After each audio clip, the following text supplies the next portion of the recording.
ব্রাহ্মণবাড়িয়া, এই আশুগঞ্জটা পড়ছে ব্রাহ্মণবাড়িয়া এই জেলার আন্ডারে। সম্মেলন হবে, খুব ভালো কথা। এখানে আমরা ইসলামের বিভিন্ন জিনিস শুনবো, কিন্তু এই দেখেন এই মধ্য রাস্তায় দেওয়ার কারণে আমাদের জ্যামটা অনেক বেড়ে যাচ্ছে। যারা এগুলা দিচ্ছেন তাদেরকে একটু অনুরোধ করি, একটু পাশে সরাই দিলে তো মানুষের কষ্ট কম হয়।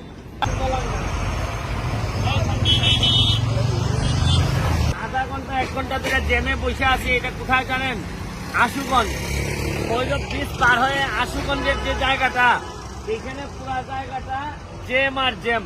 মানে এইদিকে সামনের দিকে কাজ চলতেছে, কিন্তু কাজে না যতটা জ্যাম, কাজের অব্যবস্থাপনায় সবচেয়ে বেশি জ্যাম।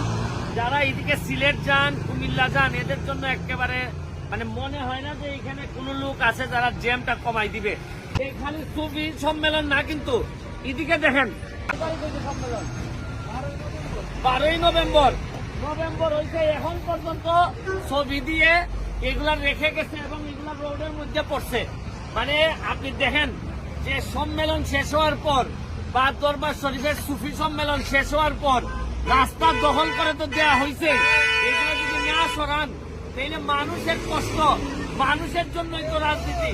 এখন এই রাজনীতি তাইলে কি আপনার কি মিনিং করে আমি জানি না। ব্রাহ্মণবাড়িয়ার এসপি মহোদয় এবং ডিসি মহোদয়কে বলবো এই জায়গাটা একটু খবর নেন, মানুষের কষ্ট হইতেছে। আর এই যে কিগুলা এগুলার কি বলে, এই তোরণগুলা কষ্ট করে এই তোরণগুলা যদি একটু সরাই দেন। এই রাস্তা দেখেন একেবারে মেইন রোডে, দেখি মেইন রোডে কোনো ধরনের তোরণ থাকতে পারে না। এটা তো মহাসড়ক, এখানে কোনো তোরণ থাকতে পারে না। আমি অনুরোধ জানাবো এটা সরান, মানুষের কষ্ট কমান। আমি চিৎকার করে যাচ্ছি, আমার দায়িত্ব না, কিন্তু যাদের দায়িত্ব আছে তারা আল্লাহর হস্তে কমান, নাইলে মানুষের দীর্ঘ নিঃশ্বাসে ধ্বংস হয়ে যাবেন। কিন্তু আমি ব্রাহ্মণবাড়িয়া প্রশাসনকে বলে যাচ্ছি, রাস্তাটা আল্লাহর হস্তে কিছুটা পরিষ্কার করেন। শান্তি তো দিতে পারেন না, অশান্তিটা বাড়ায়েন না আল্লাহর হস্তে।